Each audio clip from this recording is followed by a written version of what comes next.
everybody, Goldie here, and today we're going to talk about wrestling. On today's episode, we recap the NXT Vengeance Day pay-per-view, talk about Sammy and his spear form phrasing, I am aware, what is going on with Baron Corbin, and welcome back, Ilya Dragunov. Without further ado, hello everybody, and welcome to We're Going to Talk About Wrestling. Flo, hello. Hello everybody, how are we today? I'm excited for some more wrestle talk. Donjay, hello, how we doing? Hello everyone, and happy birthday, Alundra Blaze. Happy birthday, Alundra. New mic, Donjay. Came through dripping. If you are live in our Twitch chat right now, or if you watch this on YouTube later, you will notice a very special icon on the screen covering my logo. That is the Prediction Championship, ladies and gentlemen. I went 1 for 5 at the Rumble. I went 5 for 6 at Vengeance Day, and I outdid the boys. So I get to hold the belt for this week. And the reason we didn't do it last week is because I didn't have it, so it wasn't important. Anyways, let's get right into things, shall we? Let's talk SmackDown. And let's talk the tag team tournament that started out with so much promise and ended up being incredibly lackluster. Donjay, let's start with you. Braun and Ricochet, the makeshift team thrown together halfway through, go on to defeat Imperium for a shot at the Usos. I'm going to just come right out and say it. Donjay, what the fuck? What the fuck is right? It was a great match. I'll get that absolutely, out. But still. Yeah, as we've determined, first matches on SmackDowns are absolute bangers, but they weren't in anything. They got thrown in at the last minute. I hate when they substitute someone in there just to have them win the whole damn thing. Like, what's the point of them being on there in the first place? Why weren't they in it in the first place? If they're a tag team which you guys are pushing, why weren't they in there in the first place? They could have replaced Los Lotharios or Hit Row or someone else if you're going to do that. But don't just automatically put them in the semifinals where they fight one team less and they beat Imperium, a real tag team, a tag team match where we would much rather see versus the Usos than Braun and Ricochet. And like I said, no disrespect to them. They're awesome. But I have no real joy. There's more joy in tomorrow's tag team match because of who may or may not show up to defend their titles than them actually having a chance to win it. Yeah. Flo, what about you? How you feel about that? So, unlike our previous podcast, usually I'm the more uplifting and oozy one. This is not going to be that week. I absolutely hated this. Again, like Donjay alluded to, we're going to put somebody in the match at the midpoint. Not only are we going to put them in the mid, yeah, they squashed a quote unquote heel, but then they also lost, or they beat Imperium, which made 0 sense. None. You take a makeshift tag team like Braun and Ricochet. Again, no bad talk to them or their abilities, but I mean, all we talked about going in was how good the tag teams were looking. How good you had Legado in there. You had the Viking Raiders started it. You had Imperium, what I thought were going to be the odds-on favorite to win the thing, but apparently we went a little sideways with it. And like Donjay alluded to, nobody cares about the actual match. They care about Jey Uso. That's the only part of this match that's appealing to, I think, anybody. So I'm not a very big fan. I think maybe after listening to you two make those comments, maybe that's why Braun and Ricochet are going to be the ones facing them, because it won't be much of a match. It'll be more of a storyline progression for the Usos. That's the only way I can rationalize this decision right now. I'm not sure how else to feel about it. Like you said, we were all really excited. At the beginning of the tournament, my comment was Sheamus and Drew don't need to be in there because they can hold their own as single stars. I feel the same way about Braun and Ricochet, so that is very disappointing. But maybe in hindsight, because of this whole Jey Uso storyline, that's why it's Braun and Ricochet, and maybe they're saving Imperium for Mania. I'm gonna go out. I know a lot of people are going, it's going to be Sammy KO, but I think maybe they're saving Imperium for it to be like an actual match on a bigger stage instead of just a Friday night where no one knows where Jay is. Go ahead, Dodge. This is how much I hated this. I rather had Butch and Ridge Don't say it. in No. the match. I much rather have them in the match than the way they did this. That is how much I hated this. As long as you don't change it to bitch ass Ridge. I'm about but to. that is how much I hated how they did the tournament. Yeah, as I agree with that, because the Brawling Brutes are an actual team. Even if we don't like them. The overall of it was just we were so up talking the tag teams as on SmackDown specifically and how excited we were for this. And then they just decided to throw an audible. Hopefully, like you said, they're just throwing a dodge for the storyline progression. But that's what I'm hoping at this point, because I don't know how else to proceed with it. Legado Imperium should have been the final. I think we can all agree with that. Yeah, I don't see what else they do with this other than use Braun and Ricochet to kind of hold the bag while we wait for Jay.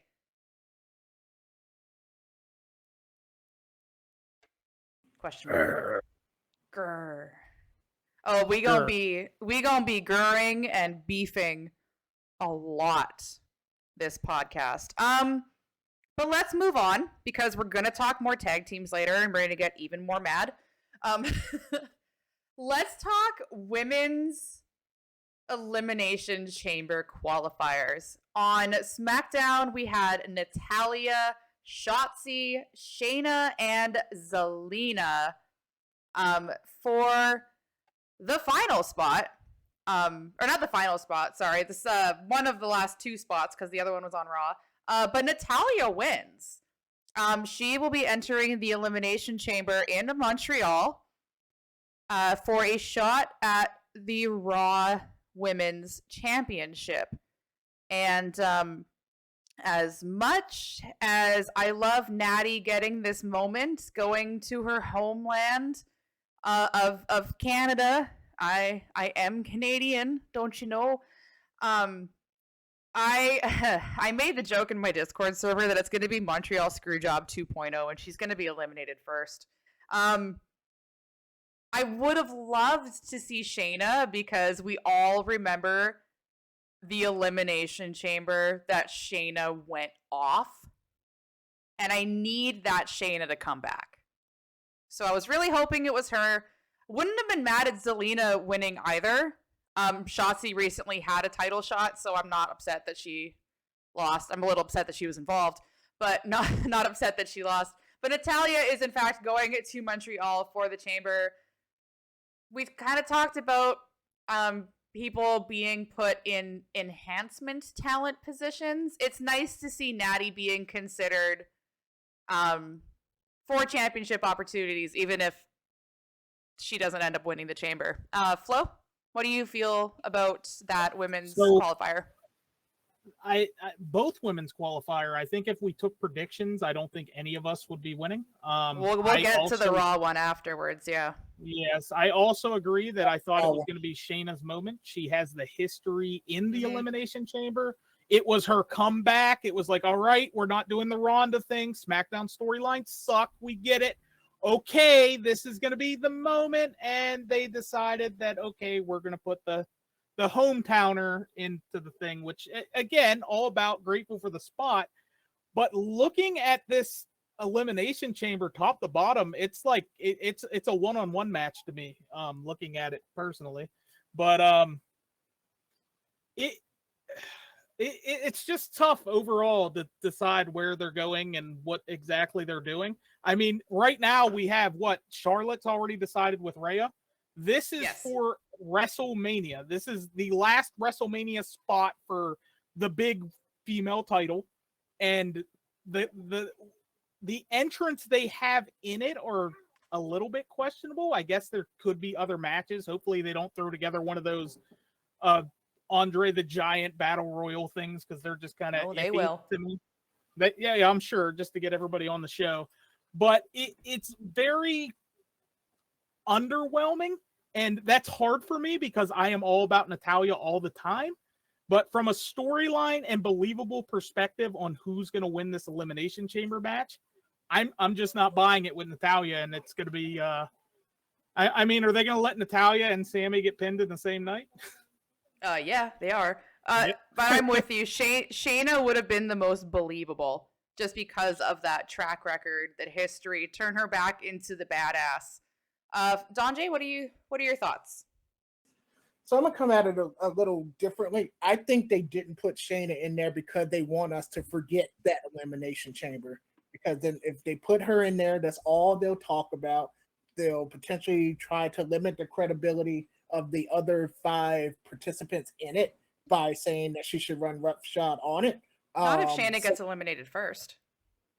Right, but if she goes in, if they put her in there, we look for her to be the wrecking balls last time, then and she goes out first, then that does nothing for her either.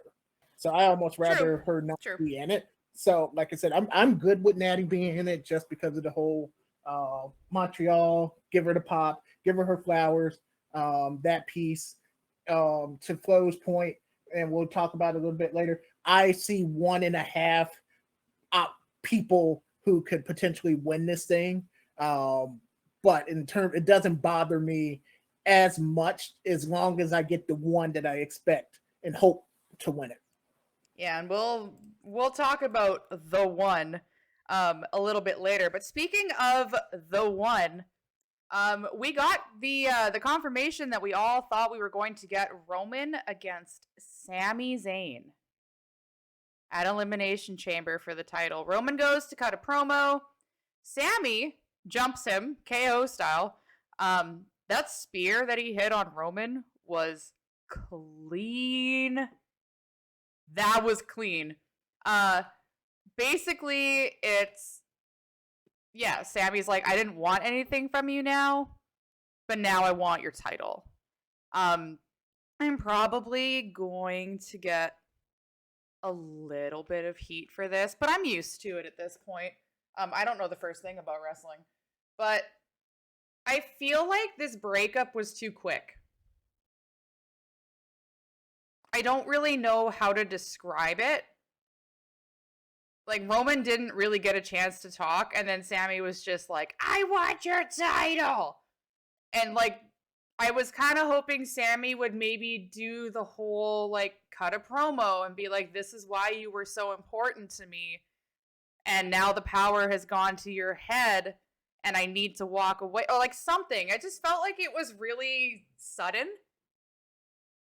Like, okay, you hit with a chair, we don't see you Monday, and then you just come back and spear Roman and say, I want your title.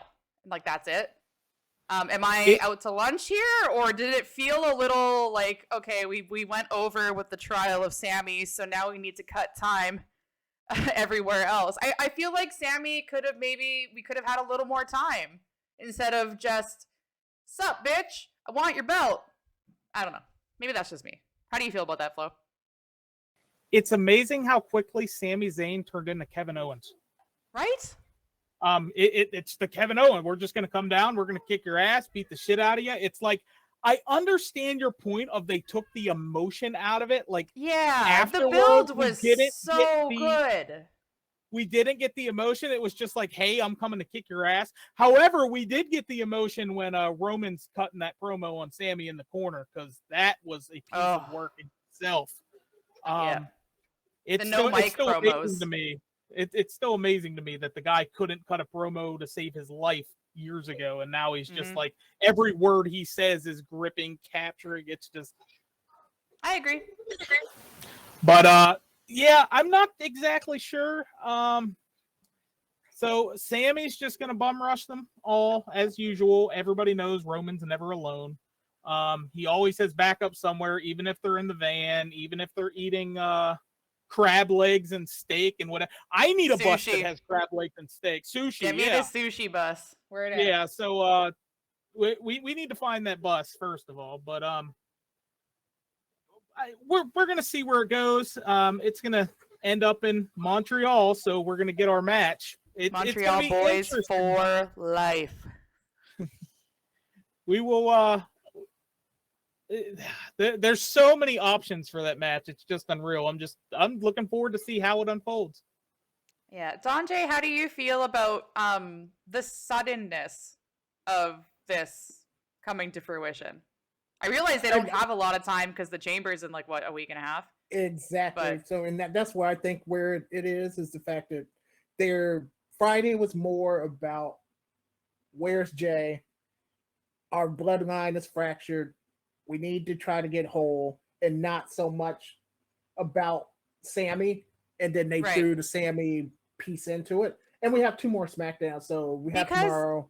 and sorry to cut you off, but ultimately what we forget is this isn't Sammy's story. No. It's Roman's. Yep. And Sammy kind of became the darling of it with the Sammy Uso chants and whatnot. But ultimately, it's not about him. It's about Roman being the head of the table. Sorry, continue. Yep. So and like I said, him being head of the table means that he's supposed to have his family in order and in line. And there's this big piece of the puzzle that he can't account for. So that's where the focus was for Friday. We had the great emotion from Rumble with the turn, and there wasn't, to you guys' point, we didn't have the additional part for Sammy to breathe. But in Roman's mind, he's more concerned about the fact that I don't have my full allotment of a family together, and I need to fix that shit. Yeah. Any other thoughts on that, Flo? Do you think Jay walks out with Sammy at the chamber? I think Jay is going to be the ultimate decision maker in that chamber. I think that is what's going to depend on who wins and loses that match. However, it's interesting that it's like, well, it's not Sammy's story, it's Roman's story, and the only story anybody cared about was where the hell's Jay? Yep, right? It's like, where's Jay? Is Jay showing up? Where's Jay? What's Jay doing? I guess we'll have to see tomorrow if Jay shows up to defend the titles or if they are allowed to freebird it and put Solo in the match if Jay is a no-show. I'm sure that will have something to do with the Elimination Chamber storyline going forward. But let's talk about another title, and that is the Intercontinental Championship. We have a fatal 4-way tomorrow on SmackDown between Rey Mysterio, Madcap Moss, Karrion Kross, Hey McIntyre, and Santos Escobar. It's the Ray Karrion thing done. Did we finish that? Is that over? Because that was boring as shit to me. I guess not. If they're both in the match tomorrow, I want it to be done. Yeah, right? I mean, Ray has spent more time on the shelf over on SmackDown than he has actually in the ring. It's like every time he gets in the ring, then he doesn't show up for a few weeks. Not sure injury, taking time off, or what's going on with that. I don't think Ray and Karrion are directly done. I mean, I'm not sure we got an answer. I'm not sure anybody wanted one, and I think that's what y'all were alluding to. But yeah, it's kind of what's going on with it at play. Everybody expects Ray to move on to other things. So we're definitely going to get a little bit of action between the two, both being in the match together. And then it is Santos, and who was the fourth? Madcap. Okay. That was my next question. Is everyone think Santos is winning? I do now. What's that, Donjay? All day, every day. Yeah, which means it's going to be Madcap. Any other? I know we were kind of wondering what was going to happen with the Intercontinental title, especially after Gunther had that amazing showing at the Rumble. We were kind of thinking like Sheamus and Drew would get involved. Do we still think like whoever wins this fatal 4-way is still going to end up losing to Gunther, and we get like a triple threat at Mania between Sheamus, Drew, and him? Is that kind of what we're thinking? That's what I'm thinking. That's pretty much along the lines. Right now, the group formerly known as the Banger Bros are dealing with the Viking Raiders, which it's going to be interesting to see where they move the Viking Raiders after they're done with that brawl. Because, I mean, again, tag team pictures, what are they doing with it? They're going against the tag team that's pretty much 2 solo acts acting as a tag team. Yeah. Speaking of I was going to move on from the SmackDown conversation, and then I remembered that LA Knight wasn't on SmackDown, and mad. Nope. Nope. Not bold prediction. I know it's a couple months out, but LA Knight's winning Money in the Bank. All right, on to Raw, and y'all want to get mad again? Y'all want to get mad again? Brief though. All right. We had the final 2 qualifiers for the United States Championship Elimination Chamber match. Angelo Dawkins against Damian Priest. And Montez Squeaky Sneaks Ford against Elias. And as we predicted, Montez won. Dawkins lost. Flo, get it out your system, baby. So first and foremost, I'm going to say that the beginning segment that involved Edge, the Street Profits, and Judgment Day was absolutely great, phenomenal. The help me mommy all along the lines, that perfect. Not going to pick on that. However, now let's head over to, again, the ruining of tag teams situation that we have going on. So Dawkins, otherwise known to a lot of people as the out of shape, not as good. Yeah, he's the fat and out of shape one. Are you kidding? Yeah, in the ring. The Y'all man wouldn't is know great. fat and out of shape if it hit you in the face. Anyways. He's absolutely phenomenal. And then he's going against Priest. He takes a loss to Priest, which I understand everybody in Judgment Day has something to do, but Priest, I don't think this was the moment, and I'm going to get into my little fantasy booking afterwards. Okay. So Dawkins takes the loss. It's clean, etc. Okay. We move on to the Montez match. Montez takes care of business, gets into the match. And so now we have Montez getting hyped up, going in. We have Dawkins sitting out. It's just, it doesn't make a lot of sense from a lot. The only thing I can think of is they want Montez in there to hit one spot off the top. Because nothing else storyline to me makes any partial sense in the Elimination Chamber. It's, hey, you can do that thing, go do it. Not, hey, we want you to be a strong solo. And if I personally was doing the booking, which I wouldn't, you let Dawkins win, you let Ford win, and you want to say, hey, let's show the world that these guys are not only a phenomenal, electric, amazing tag team, but they are great solo, and look what they can do. How you do this is you say, okay, well, if these two teams, if they get into the cage together, who's going to beat them? They're going to be able to defeat anybody. Then you have the possibility where if, hey, they're the last 2 left, who's going to win? What you do is you put Dawkins in first, let Dawkins absolutely go off, survive a ton of the match, and have him get pinned seconds before Montez gets released from the cage. So Dawkins could have a strong solo showing. Ford could have a strong solo showing. And it leaves you knowing that, hey, these guys are more than a tag team, great as a tag team. And I still think you get your job done, where I think Priest, although he's phenomenal, love everything he does, is just in there because they didn't have anything better going on for him. So again, the tag team split up, not a happy fan of, because it's you're taking your best tag team and you're just like, let's progress a storyline, which is probably going to be for one spot, and you're leaving another sit on the side. So we just talked about how we didn't like solo acts being thrown together for a tag tournament. So why would they do that and have a tag team that could have easily moved over for the tournament's sake? Why would you have a split tag team in the chamber? I don't understand. Like we're saying there's tag team depth, but they're putting together singles for a tournament, and then in an elimination chamber where they should be singles, they're using tag team competitors. I don't know why.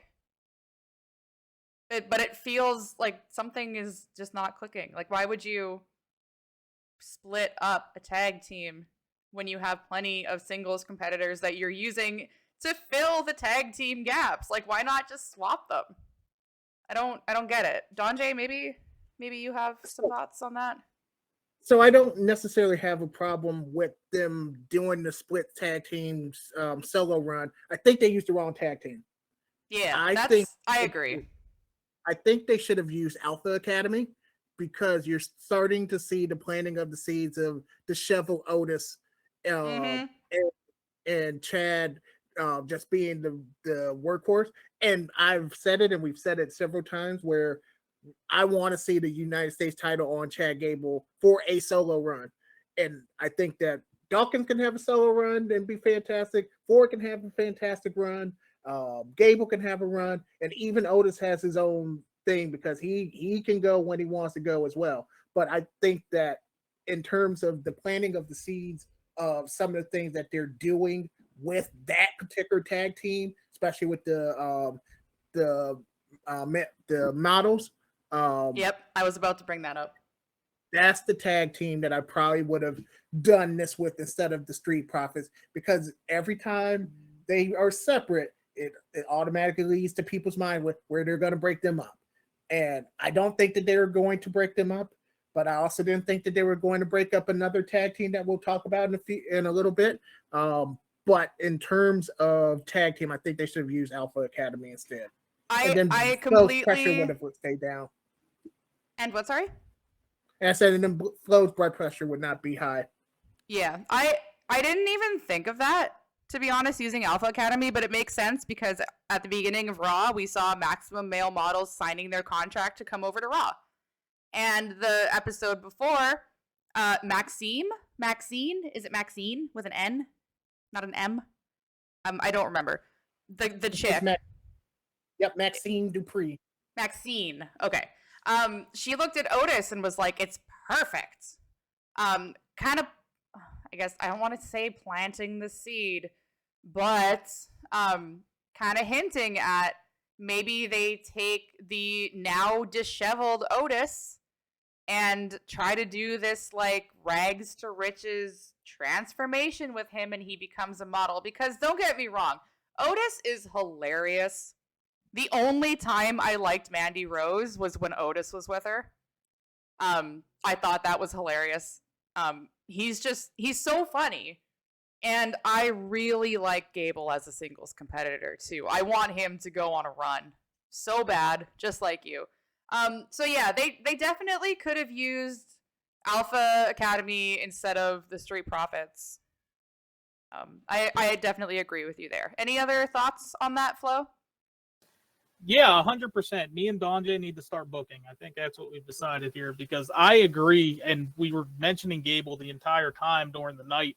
It's every time he has a match, it's like, when is this guy going to get the run? When is this guy going to get the run? The seed's already planted. But again, like I said, we got to put Montez in the match so he can jump off the cell. Yep, I guess. I don't do anything else. That's why he's in the match. He's going to jump off the cell. Or the chamber wording. But yeah, again, not happy. Don't do it. Just give me my Street Profits back and let it go. Yeah, it's like I said, it's just so interesting that they were using singles for the tag tournament, and then they're using tag teams for a singles tournament. And it's just, I don't know. It just seems confusing and messy and unnecessary to me, but that's going to be the end of that conversation because we still need to get mad a little bit later on. Something that I'm a little mad about, just a little bit though. The final women's elimination chamber qualifier. Natalia won the one on SmackDown. We had Candice LeRae, Carmella Meechin, otherwise known as Mia Yim, and Piper Niven gets her name back. Massive dub. Carmella has been out of action for 7 months. She had some health problems and took some time off for her mental health as well. But she comes back and wins. She wins. She takes advantage of the Piper Niven cannonball to Candice in the corner and pins Candice and wins. So Carmella is going to the chamber, which I think kind of alluded to the two of you earlier saying there's like 1.5 favorites. Just like I would have liked to see Shayna in the chamber, I would have loved to see Piper Niven in the chamber, because then it could be like it's literally any woman's game. But with Carmella entering, it's kind of looking like it's Asuka's chamber to lose. Is that where we're going? Yeah, I think that's where I'm going. My half was actually Raquel. Mine was too. Give her that chance to shine. Yep. Looking at the rest of the field, it's Asuka, Raquel going to be the final two, right? Exactly. Or you would think, especially given the fact that Carmella in particular has had championship opportunity after championship opportunity after opportunity against Bianca. SummerSlam notwithstanding with the whole Becky return, right? So I would have liked to see Piper in there as well. The Carmella doesn't bother me as much, just from the standpoint that like she is a trustworthy hand in the match. Absolutely. And I think with her and Natty in particular, they're vets, and it's weird to call Carmella a vet, but she's a vet. And no one talks about the fact that she's second generation. Her father was enhancement talent, but he was a wrestler. So there's that piece. But I think they're there to make sure that like the Livs and the Raquels are fine, because Asuka's gonna be fine, and Nikki's gonna be fine. Yep. But I think that's why they went the way that they went. I can agree with that. Like somebody is saying in the chat, you need someone to take the falls. And maybe if Shayna and Piper are the ones taking them, like you mentioned earlier, Donji, it might diminish them a little bit. Not that they talk about the chamber being a hellacious structure, so it's not like it's super diminishing if you lose in it. But maybe that's their line of thinking there. Flo, what do you think? Clean sweep. Asuka won. Raquel is definitely the half. For if anybody can do it over Asuka, it's going to be her. Like we alluded to earlier, everybody else, it's just like who is actually has a realistic chance of winning this thing. Also agree that Piper and Shayna would have been my picks as well to enter it. So you have it. I get what Don J was saying earlier about, hey, you don't want to take away, but I mean, whoever wins this goes straight to Bianca, who is booked to beat Roman. Yep. So they need to build. It can't just be like, hey, we're in the match now. What have you done? I won the chamber against Raquel. I won the chamber against Asuka. It's like you're going to kind of overshadow the rest of the chamber, because I think we're already doing that. Mm-hmm. So I feel like having those names in the chamber would make it all the more. It's like Rhea coming out at 1 to Cody coming out again at 30. You want to go through everybody to get that chance at Mania against the EST. This is the person that's been around year long. No disrespect to Charlotte, and I know the SmackDown, what they have going on over there. This is the big one to me. You win this, you're going against the boss. This person doesn't lose, wins against all adversity. You need to build them up somehow in a quick fashion, because you're only going to have a few weeks to do it after this elimination chamber. And I think there's no better place to start than in this elimination chamber.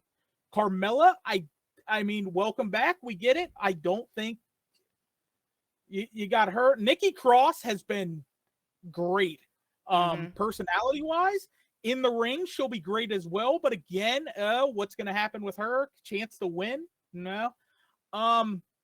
Natalia, we talked about earlier. And then it's just who's going to be the one that's able to take this away. And I just think they need that extra footing going against the EST. I do like the veteran presence in Natalia and Carmella being in the chamber with Raquel. Because I think Raquel just needs those reps at this point because she's got everything to be main event. So seeing her she had a strong showing in the Rumble, even though she had a late number. Seeing her in this style of a match with, a very technical presence in Asuka and Natalia and Nikki. We don't really talk about Nikki Cross that much as a wrestler, but she's one of the better ones. She just doesn't really get the time. I think Raquel is going to have another strong showing, and she's going to learn a lot, and I think this is going to help propel her, not immediately, because unless she wins, but I do see this turning into Asuka, Bianca at Mania, but I really want to see what Raquel can do in this match so we can dream up some championship scenarios for her after WrestleMania.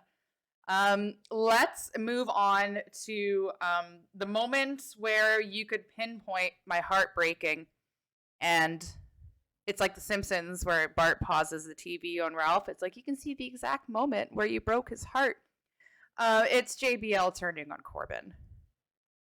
And the reason I'm upset, 50,000 on my head is disrespect, but I'm upset. Man, Corbin just can't keep a gimmick to save his life. And I asked the two of you, because I don't really pay attention to like the backstage drama and, who's got heat and who's got beef and who are the respected ones in the locker room. But I asked, I'm like, did Corbin beat someone up? Did he tweet out something dumb? Do they just not like him? What are they doing with him? I got nothing. I'm so sad. Well, obviously, he was the last man to pin Roman Reigns, so the bloodline's been holding him down. I mean, I don't know what else it could be. I mean, I think he has it all. I do too. I love him. He needs to grow the hair out and go back to the lone wolf gimmick with that theme. They got him in the Dolph situation right now. Yeah. He can fight. He can make anybody look good. And they are, like someone said in the chat, they have him in mid-card hell. Yeah. But he's well respected in the back. There's no heat or anything like that. It's just he's had so many different characters. And like I said the other day, he's the male Lacey in terms of repackaging. Yeah, but Lacey, we know why. Well, Lacey's been kind of paying for her actions. Yeah. Corbin, not so much. And Corbin's considered a safe worker, right? Oh, absolutely. One of the safest. Promo work? I mean, it doesn't hurt when he has a mouthpiece, but I don't hate his promos. Nope. He had a match with Pat McAfee, someone who hadn't wrestled, and they trusted Corbin in that situation to be safe and make Pat look strong, and he did. So it's just confusing. Why wasn't he in I guess no, he lost the match, but it's like they could have had him against Priest instead of Gargano or something with the Dexter Lumis hatchet hat thing. I don't know. It's just, I really like him, and it's just confusing. Probably needed for baby faces trying a turn. I can see that, but I'd like to see him get a significant nudge. I don't know. What do the two of you think? he just needs to regain back some of his notoriety to say, like, it was, he was always one before where it was like, all right, he's coming to fight, and it's like he had a chance to win, and it's just like he built the reputation upon losing. Like I was trying to say earlier, they're running out of adjectives to give him. He was happy Corbin, broke ass Corbin, wrestling god Corbin. Like it's kind of King of the Ring. where King of the Ring. He was Constable Corbin. Now Andre the Giant Memorial Tournament winner. It's Corbin and the Seven Dwarfs, basically. Just call him Sleepy He's Corbin. all seven. Sneezy Corbin, all seven rolled into one. So that's what we need for next year's Rumble. We need all 7 Corbins. Sleepy Corbin. Sleepy, happy, Doc. What he hasn't been is winning. Dopey. He just doesn't win. Yeah. How do we get Corbin back in the win column? How do we get Corbin in matches where we feel like he's going to have a chance to win at the end? It's how do we rebuild? Do we go back? Because like me and you said earlier, it's like bring the lone wolf. Why did we change that? I was just about to say, don't change what ain't broke. Yeah, he give him the music, give me the vignettes of him driving around the streets of Kansas City on the motorcycle, just brooding with the long, greasy rocker hair flowing in the wind, no helmet. Give me that. He ain't got to talk. He just got to walk to the ring real slow and do the pose and then go kick some ass. You send him down to NXT after Melo wins the championship and put him in a program with Melo. Ooh. Let's send him that in a couple months. I agree with that. I think that might be what it takes. Is let's give him the full on restart and go from there. Well, we made the Dolph comparison, so that's what Dolph did. And Apollo. I'm not sure how I feel about sending main eventers to NXT constantly. Is he a main eventer now? No, that's what I was gonna get into though. Okay. It feels like it happens a lot to the point that do you think it takes away from NXT if they keep sending the old guard back? Or do you find when they send somebody from Raw or SmackDown, do you find it actually helps to elevate both NXT and the other person? I absolutely do. Okay. That's the way I'm leaning too. 100%. Yeah. If this was a few years ago, I would disagree with that. But in recent, yes, 100%. Yeah. And we'll get into that when we talk about our Vengeance Day recap, because Lord, did we have a match. But a couple more things to talk about in regards to Monday Night Raw and the Cody Rhodes, Paul Heyman promo. It got dusty. No pun intended. But it got dusty. Can we talk about how good Paul Heyman is? Not all at once. God damn. He's been in this for so long, and he's just so effortless. And you can tell that he played off of how Cody started it, so he could take it in that direction. And we've talked about it on other podcasts. And Sammy is you want to push for Sammy versus Roman, and then when he's not doing playing a video vignette about coming back and winning and all that stuff, Cody is the man. And we've talked about this last week. He just has the presence of someone that can lead a company, and he's done it before, and now he's on the biggest stage of all. And the fact that Roman has 2 distinct storylines now for the championship is fantastic. And 2 distinct storylines, and he's got 2 belts. Hint, hint. Hint, hint. Possible foreshadowing. Yeah, Cody is, like we mentioned last time, one of the guys that was like needed to go off, find himself, and come back, like Drew McIntyre, like Bobby Lashley, how they went and did other things for a bit, then came back better than ever. Cody's got the look, he's got the walk, he's got the talk, he wrestles very well. I'm not ashamed to say I was really sick of the vignettes. I hated him winning at 30. I thought it wasn't necessary. But I don't think he's bad. Like, I don't think he's bad. It was just, it felt like a little too much for me. But he's definitely deserving. And the promo work was incredible. Like, him and Paul were crying in the ring. And I was thinking, Paul Heyman's been in this business for so long, he's got to have some dusty stories, right? Sure enough, he brought him out. And, yeah, interesting to see with the two different storylines and the two belts. What real? It wasn't contrived. Right. But what an absolute promo.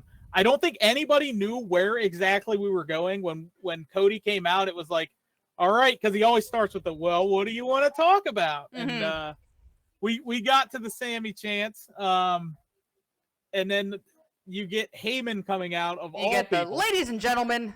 Ladies and gentlemen. And then the crowd just goes ape. Yes. From there on out, it was just edge of the seat. Like, it just kept, you just kept wanting more. Like, it was like Grandpa telling that one story that he tells 100 times, but it doesn't matter because it's that great every time he tells it. You're just sitting there at the edge, and like, they were both emotional with the story. I'm not sure how much of the promo was actually planned per not planned per se. If it wasn't planned, phenomenal.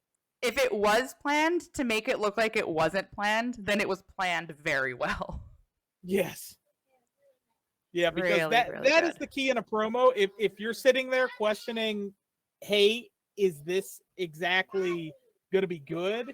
Is this real? Is this fake? Is he shooting? What's going on here? And afterwards, it hit all the emotional strings of where it's now like, do we want Sammy to win? Do we want Sammy versus Cody? No, I don't think we do. I think we need the Roman Cody now. Mm-hmm. Any other thoughts, Dante? Just like I said, the fact that it was real, it was based in truth, from the whole ECW Steve Corino piece to how Dusty was the linchpin for the early part of NXT, and how many people that are on the main roster now he's had a great impact on. Just all of that, and the fact that Dusty really didn't do much in terms of Cody's upbringing for wrestling. His development and training, yeah. True. So just the realism of that story was just fantastic. Yep, I agree. Cody Roman at Mania, if it's for one title instead of two, I don't think that loses anything for me. Would that diminish it for you guys at all? Nope. No, not at all. Nah, I didn't think so. Speaking of getting diminished, we finally got the cage match between Becky and Bayley. Grr. Yeah. And okay. So I was really mad when the cage match didn't happen at first because damage controlled. And then I was really mad that we got the cage match and damage controlled. And then Lita showed up? Now, I talked at length about this with Flo, and I completely understand his point. Completely. I agree with it. And I'll let him make that point shortly. But basically, I'm not mad at a Lita return. No, I'm mad that we couldn't just get a fucking one-on-one match between Bayley and Becky. Otherwise, what's the point of putting it in a steel cage? Like, 1v1 and move on. But no, damage control had to interfere. However, I'm not mad at Becky getting help because it's been the same shit for weeks with damage control of them trying to jump her. Now, granted, we have a verb, damage controlled, when you as one person take out an entire faction. So Becky has been damage controlling them for a bit, but it kind of flip flops between one day she can handle it, one day she can't. So to me, it was just like it was the same crap. Damage Control trying to be legit heels, and they're just annoying. So I'm not mad that the odds got evened, even though they were still a woman short. I'm just irritated that we couldn't get a 1v1. I don't know. Flo? Grr. Absolutely hated this. Yeah. It makes zero sense to me whatsoever. You have the personal promos where even they're attacking each other's past, they're attacking each other's family members, they're going this and that, where if you go back and listen to that promo, it is one of probably the best promos we've had this year, of them going back and forth and the personal instincts and the stuff that goes in it. Going personal, it's, hey, you can't beat me. Oh, okay, I can. So we have the match and we're like, okay, first time around, we're ready for this cage match. They're finally going to end their little grudge rivalry they have going on. You have one of the best in Bayley. You have one of the best in Becky. Here we go. And the first one gets whatever happened to the first one. Time committed, damage controlled, whatever we want to call it. Stupid. So then it's okay. We're making up for it. We're going to have this. It's going to main event the night. This is going to be it. This is the match you were waiting for. Where Bayley, it all started in Florida. Becky, in Florida, going with the storyline. The storyline is there. The whole reason for the cage is to keep everybody out of the goddamn cage. Now, I know 9 times out of 10, that's never the case. There's always some kind of this, that, and the other that gets interfered with it. However, this was going to be the match. It's going to be like, okay, who is better? Who's the number one here? Both could have looked great coming out of this. There would have been an edge towards the winner, but at the end of the match, both of them, with no interference, could have came out looking as strong as humanly possible heading into the WrestleMania season. However, Damage Control comes out, does their stuff, meets Becky, top of the cage. Here we go. And like Goldie alluded to a little bit ago, Becky has been 1v3 whooping their ass to the point that we made the verb damage controlled all the time, no help. Now you have a steel cage. You're practically facing them one-on-one because one was in the cage. Match of the series, like you mentioned. The match. Yeah, this is supposed to be the determining factor in this. I mean, okay, the first time it got messed up. Now the second time, okay, they're not possibly going to do anything screwy in this one. I mean, at least get some of the match away. You have Damage Control interfere, and now all of a sudden the match looks to be back in the cage where you figure it's going to end. You figure Damage Control would have got outsmarted, outwitted, whatever, could have accepted. And then for some unknown reason, Lita comes out to make a save. And again, as was alluded to earlier, I'm happy to see Lita. Lita fan, all that. Nostalgia, this, that, the other. But why? Why are you here? Why was it Lita and not someone else on the roster? There's so many people that Damage Control has effed over that the story would have made sense. When you have this much story invested into something, why do this? I just don't understand. Don J?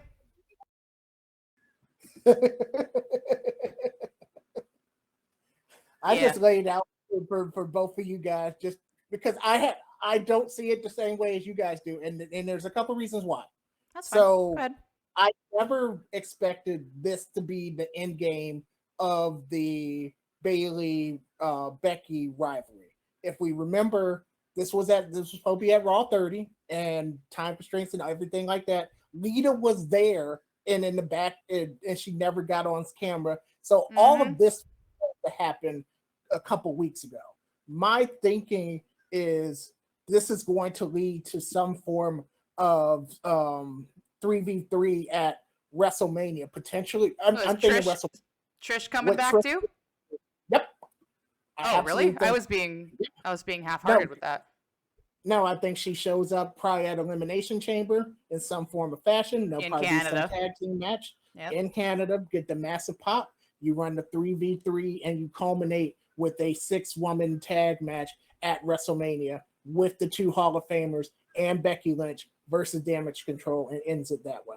So, Yeah, that would be a phenomenal idea. Let's not defend the tag titles even longer. I was just about to I don't say disagree. yeah. Yeah, I don't disagree. And the women's tag is a sore subject for the past year. We gonna get into that later too, because we ain't done. And we currently don't have the people that had it last year. Neither of them work for the company anymore because of what they're doing right now. But be that as it may, I believe that this is, like I said, this is just a part of a bigger plan, because now everything is WrestleMania centric, and I think that's where the end game is really going to be. So I knew that that's, like, to Flo's point, most steel cage matches is going to have some form of shenanigans. So we knew something was going to happen with Dakota, and we all love Lita, so it's great to see her. But I don't think it was ever planned to be the end game full circle moment that you guys potentially thought it would be.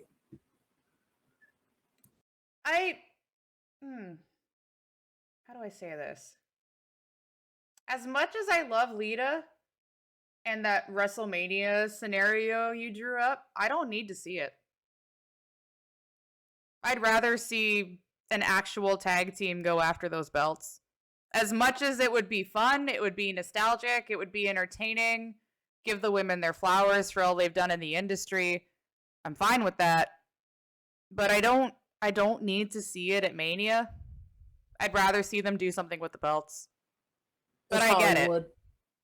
Exactly. It's Hollywood Mania. It's Ronda Rock Mania, whatever the hell you want to call it. I get that. But we'll see what happens, I guess, on Monday Night Raw. Was kind of hoping they'd be done, but I'd rather see Lita versus Bayley one-on-one. I think I'd rather have that too, actually. And then that way it still frees up Damage Control to do something with the belts. But alas, we need to talk about Vengeance Day. And as you can see, I have the title on my logo because your girl went 5 for 6 in the predictions. And again, didn't matter until now because I was the one that got it right. Let's talk Vengeance Day. You both picked Dijak to squash Wesley. Would you like to talk about the match, or should I? Interference ruined the match for me. It was great. It was amazing up until then. They played into the both were absolutely phenomenal. Both were like never dying. I think we kept, is this the pin? Is this the pin? Is this the pin? Every move, there was no sell whatsoever. It was like, we're kicking out of everything. We're going to do it for another 2 hours. Unfortunately, because there was some screwy interference with the match, the match didn't go as planned. However, again, like we predicted, there was no squash to it. It was an absolute phenomenal match up until the ending. Yes. It was an absolute, I mean, NXT always starts. It's kind of like the SmackDown starting with tag match. And whatever match is kicking off the show, you're in for the ride. Make sure you're buckled up to get it started. So again, phenomenal all the way. Wasn't as happy with the ending for what we got. I hate when matches get or that good that get the little asterisk on the end. Mm-hmm. But I do, however, appreciate that getting acknowledged on the episode of NXT afterwards, where Wesley was saying, like, I didn't ask for you guys to come help me. Get out of my business. Like, they at least mentioned it instead of it like, Wesley's the champ, he defeated a monster. They acknowledged the fact that he won with help, and they're turning that into a storyline, I suppose. D'Angelo is like, hey, we did you a favor. Now you can do us a favor. My Italian accent's horrible. It's not my motorcycle impression at all. But we're going into a Wesley North American Championship Open Challenge, and it's looking like either Tony or Stax is going to be the one to answer it as quote-unquote repaying for the favor that he never called them for. Question mark, Donjay? I want Hank. Give us Hank. I want Hank. Give us and Big Body Javi. No. The only thing in terms of Vengeance Day, and we'll get more into it, it was just good to see them on the road again. They were the last to get back out after the pandemic started, and the fact that they were able to do it in front of a crowd, it's always going to get your juices flowing a little bit more. And they ate. There was nothing more to say. They ate in that match, and it was a fantastic match. Every single match on the Vengeance Day card ended up being fantastic. The one that we thought was going to suffer because of how good Wesley and Dijak was, the women's tag match, where new champs. They're talking about Kaden and Katana having the longest reign of women's tag championships. So we're going from Damage Control that never defends to Kaden and Katana who were defending every 2 weeks. And it felt legitimate. If they... So Fallon and Kiana win. Fallon is the one that's like, Kiana cheated. We're giving them a rematch. That's another conversation. But it's looking like maybe Kaden and Katana lose the rematch and get called up. Because, like I was saying, they're not doing anything with the women's tag titles on the main roster. Bring up an actual tag team. Maybe we can get this going again. Do either of you have thoughts on that match? That was a big surprise, to say the least. I think that's the only one we all got wrong. We all got it wrong. Yep. I think everybody did. I don't think there's a single person in chat that would have made that prediction. There'll be the one guy that said, I did it. But no. Of course he did. Yeah. So it was just really surprising, and that was the key, and that's what we all kind of looked at each other. And when Goldie said, how do we follow that matchup that just happened with Dijak and Wesley? That's how you follow it up with the most surprising loss probably in NXT in a long time. And not only that, the match was pretty damn good. They all looked very strong. That's what a lot of people didn't expect going into it. I mean, there was a couple spots in there that it was like, wow, ow, all the onomatopoeia we can think of on there. But it was just a surprise in general. It definitely didn't hold the card down like a lot of us thought. I mean, it was instant. Who do you pick? Yeah, write it off, send the check. But it's going to be interesting to see where the storyline goes. I agree with let's send Kaden and Chance up, but if they come up and do something, let's give them some people to face. Let's make sure they're still defending it every 2 weeks and go from there. Yep, Sanjay? The only thing I'll add to that is the fact that we talked about a little bit about the rematch coming and how well, it's not even a rematch with them having a tag team match next week on NXT. How stank, for lack of a better phrase, their attitude was. God, and how right? they lost. It was like so over the top stank. And their faces, they just like immediately turned. Yep. And they went full spin to heel because they were wronged in the tag team and they should never have lost. And what's that got to do with Roxanne? That has absolutely nothing to do with Roxanne. So Roxanne, what are you going to do about it? Nothing. I got my own. I won. I beat 2 women. That has nothing to do with you guys. So that part annoys me. But it means we're getting Mako Satomura. Match. Yeah. We get her next week. We're getting Mako Satomura on cable television next week. That's the positive out of that. I mentioned this a little earlier when we talked about main roster talent going down to NXT to help elevate the NXT talents. Donjay, I'm gonna let you take this one. Black History Month. We got Carmelo and Apollo. Can we talk about how good that match was? Just go give them their flowers. Carmelo's the best person in NXT. He's my favorite person in NXT. Point blank. Apollo is former Intercontinental Champion, U.S. Champion. He can go. They just had a fantastic match. The only thing that shocked me about that match, and it shocked the two of you as well, is that it went 2-0. Yeah, so that That usually doesn't happen.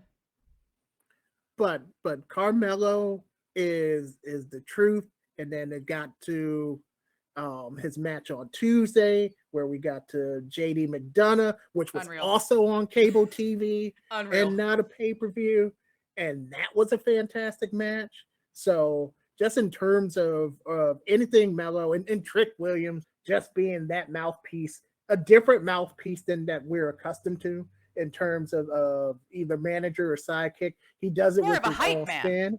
He is a Yeah. hype man. So, and then, like I said, managers are supposed to be the protectors. Like Paul Heyman was the hype man for Paul Heyman. I mean, for Brock Lesnar. So it's in that similar type of vein, but he's doing it with his own spin. So Right. I love that match. It was, and then you had Dabba-Kato come out, and then now that's going to start something where he was on the main roster mostly as a side for Apollo, but then that builds another story. And NXT is just great about having their own little separate story that means something. You mentioned Carmelo being the truth, and then you mentioned Trick Williams. And I've said this to the two of you plenty of times. I wouldn't be upset if Trick Williams stayed in NXT for 20 years and was the R-Truth of NXT. He's just so entertaining. Mm-hmm. I love the guy. I want the world for him. I can watch him all day. Moving on to the men's tag, the Fatal 4-Way. Flo and I got this one right. Gallus Boys on top, defeating the New Day, Pretty Deadly, and Chase U. Again, strong match. We got all sorts of spots. We had Andre Chase doing Andre Chase things off the top turnbuckle into the open arms of every single competitor. Duke Hudson went through a table. Gallus doing Gallus things. Flo, you got any points you want to make about that match? The match overall was just phenomenal with everything involved in it. Every competitor had a spot. Every competitor had a big voice about the match, not including the hell outside the match, but just all around. Yeah, get the megaphone spot in. But it's just like that was like the perfect combination mix where you had so many things going on, yet it didn't feel like too much. Usually when you have, okay, this team, that team, and it wasn't that hard to keep track of. It's like, all right, who's the legal man? Who's this? Who's that? Who's running around? Who's on a table? Who's getting abducted? Who knows? But in the end, where I went with the prediction, it's just Gallus looks so damn strong right now. It's like you pretty much have to gang up on them to take them out. And then if you're getting them 2v1, it's pretty much a lost cause, and that's going to be the end for you. But overall, it was phenomenal and highly entertaining. Yep, absolutely agree. Don J, you're the one that said New Day was going to hold the titles until Mania. How are you feeling? In retrospect, I feel fine. And given the fact when we talked about this a few days ago, Woods was the one that actually took the pin, which I think is perfect because the champion is going out on their shield. So if and you're not having there's no ambiguity in saying, hey, I was never pinned, so there should be a rematch or anything like that. He lost cleanly.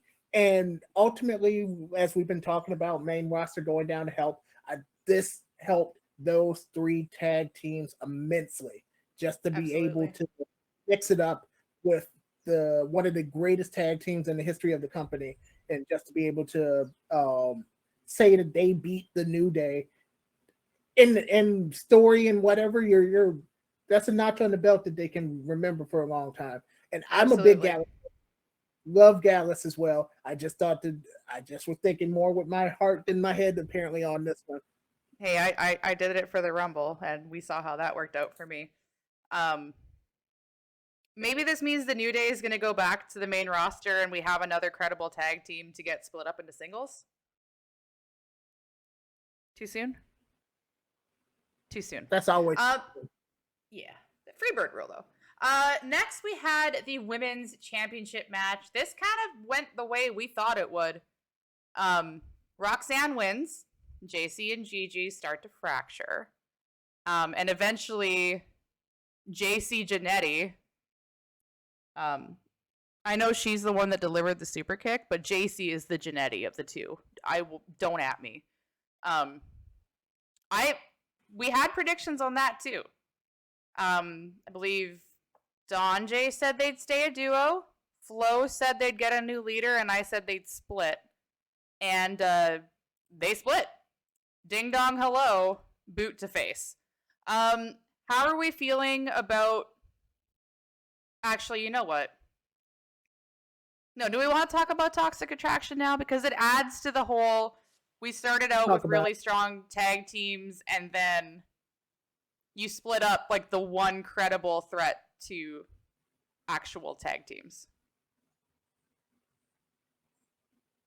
Flo, you want this one?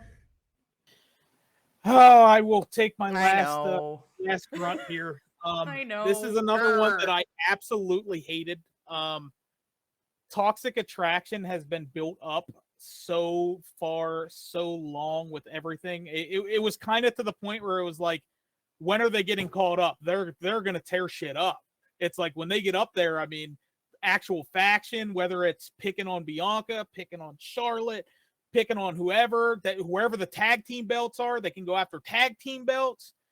And it was such a long driven story from the beginning, that how they were all brought together, what they were, how they worked together. And it just feels like robbery, the fact that we never actually got to see that. But part of that has to do with Mandy getting released, right? I would imagine. I would guess that their long term wasn't to split them, especially right going into Mania. I would imagine that after Mania was when we were finally going to see them. I was hoping that they came out and damage control. Mania. Yeah. Damage control, yeah. And that was going to be the big moment of, hey, Toxic Attraction's here to fuck up Raw or fuck up SmackDown, whatever, either or. But unfortunately, like I said, it just seems like, hey, guys, we kind of gave you your flowers. We gave you the triple threat match, but now it's like we got to see what you can do your separate ways because the plans fell through, and I absolutely hate it. I did, like I said in my prediction, I do feel like they needed that leader presence, and it just seems like they're not going to get it now, and I'm a little disappointed about it. Yep, Dante. I trust NXT. Like in the moment, thought it was dumb. Thought that, like to Flo's point, they needed. I thought they were going to stay together, obviously. But I trust them into seeing what happens next.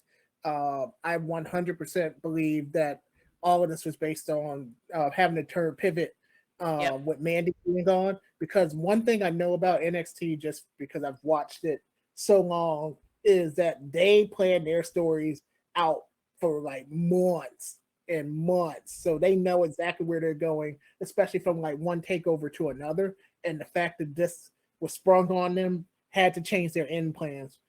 I'm interested in seeing what happens next week and the evolution of the separation of the group.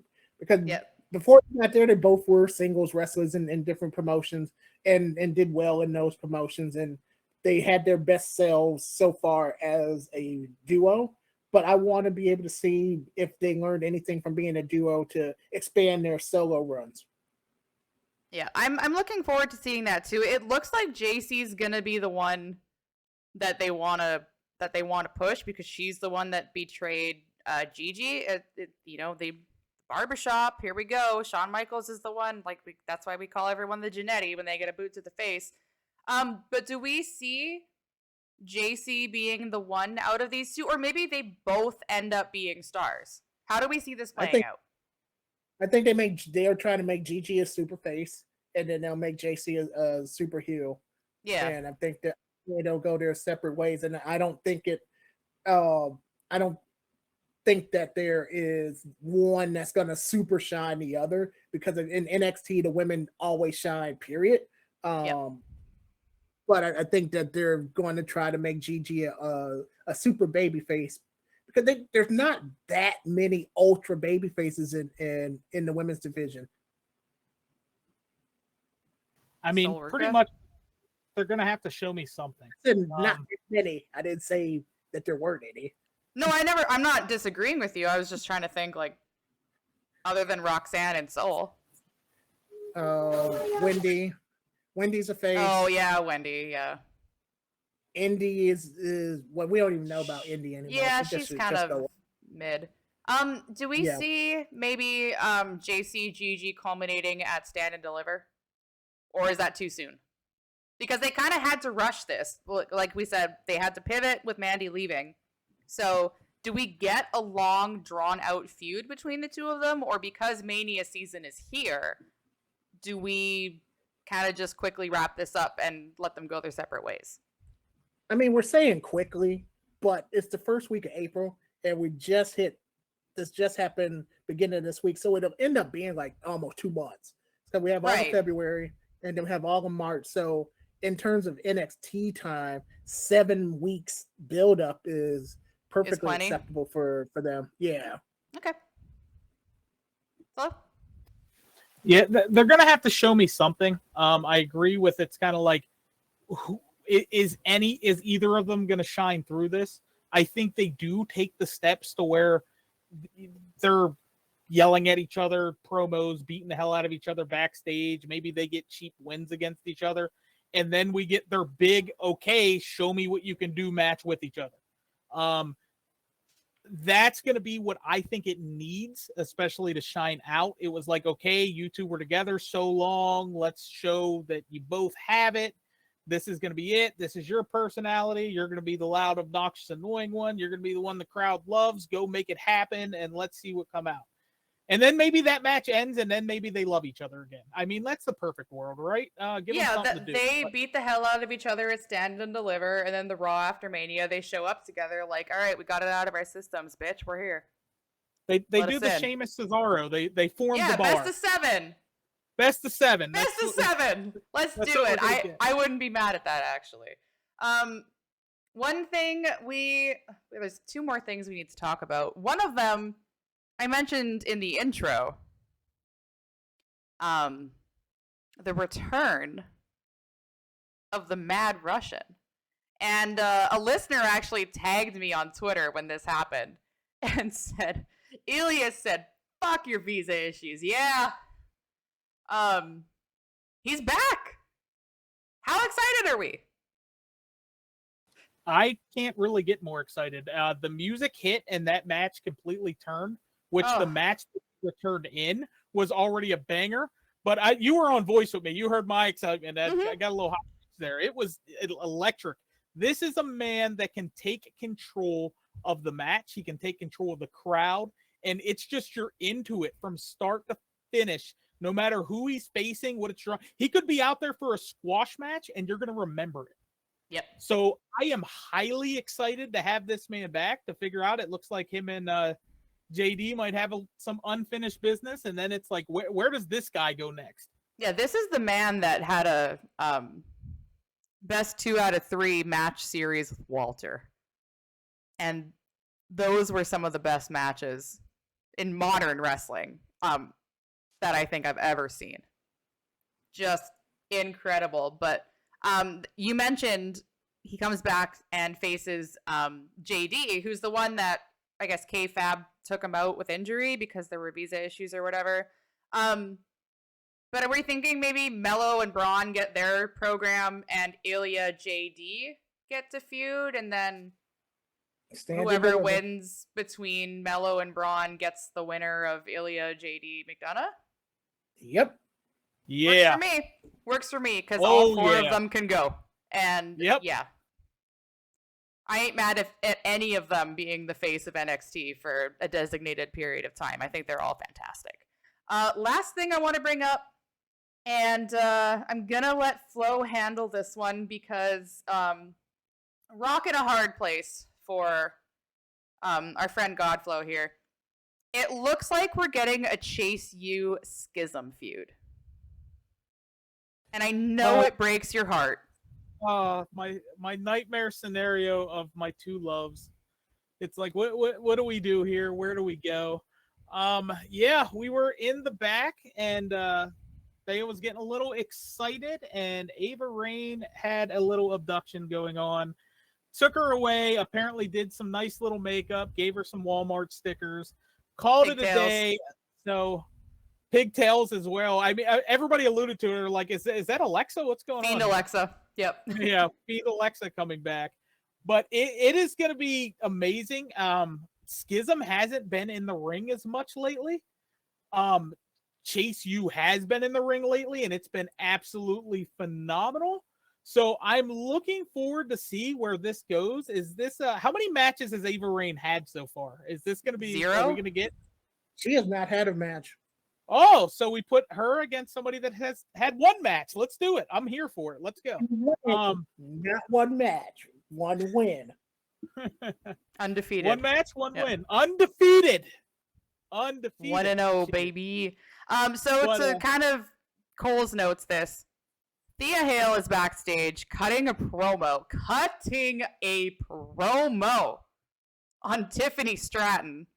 Thea Hale is 19 years old, for what it's worth.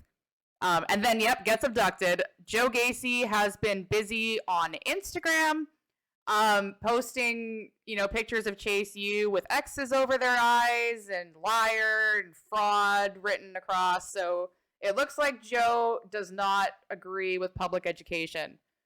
And it looks like we're going to get like Joe Gacy, the Walmart sticker man, going after Andre Chase, who he believes is a false prophet of sorts. That there's 3 people in Chase U and there's 4 in Schism. So what do we see playing out here? Dante? There's going to be somebody that we're not expecting to join Chase U, because we weren't expecting Duke Hudson to join Chase U, and there used to be that 4th person, but then they fired him because I guess he sucked during. Was that Marcus? Marcus, get the fuck out of my classroom. It wasn't Marcus. Marcus is always that foil that always gets yelled at, but it was like Brody or something like that, because he had the little moppy hair and the Oh, I don't remember. The blonde but anyway, guy? Yep. Nobody does. That's why they got rid of him. Exactly. But I wasn't trying to be disrespectful. No, they'll bring somebody in that we're not expecting. Do you think it'll be a return? Or someone completely new? I think it'll be a return. Who's been away for a bit. Somebody that's either that or somebody that's a one-off. Hell, put Dolphin for Chase U. I was just gonna say, is Bobby Roode healthy yet? Squad. Is Bobby Roode healthy yet? Could be. Can we get Bobby Roode in NXT to get his legs back under him? And then you put him in Chase U, kind of like 21 Jump Street with Channing Tatum just looking old as all hell, being a college student. Yeah. I miss Bobby Roode. I'm also here for Dolph coming back. We need the Spirit Squad in Chase U. I think it'll be excellent. Somebody in the chat said Cameron Grimes. Ooh. Yeah. Ooh. Please. Ooh. Well, how do y'all do, folks? My first day at Chase U. Hoo-wee. I think that's how he talks, right? I heard that guy talking to like that whole match. We'll allow. Okay, thank you. We'll allow it. Or maybe this is where they send Baron Corbin. Learn how to win again. Go to Chase U. Oh, the possibilities are endless. If you're watching this on YouTube, let us know in the comments who you want to see as the 4th member of Chase University. Hit us up in the Discord if you're listening on Spotify, Apple, or Google, because this was not on the list of things to talk about, and now I want to talk about it. It could, there's so much they could do. But that is it for our podcast time. Gentlemen, is there anything else the 2 of you wanted to touch on? No. I watched AEW and wished that I hadn't. So there's not much. I didn't even make a spot for you to put in AEW stuff. That bad, huh? No, and it was not great. It was not one of their better shows, and I'll just leave it at that. Well, all right. Last words for me. If you're out and about, keep an eye on your local Waffle House. Let anybody know if you see Jay Uso. There's a couple guys looking for him. If you know, call me first because I want the reward money. And then call me second because I want Waffle House. We don't have them up here. I've never tried it. So if somebody could DoorDash me Waffle House across the border. Maybe, is Jay the one that can't cross the border, or is that Jimmy? Jimmy. Jimmy. It's So always Jay can bring me Waffle House? Yes. Yes. Bet. All right, Jay. We know you're at Waffle House. Come on down to Winnipeg.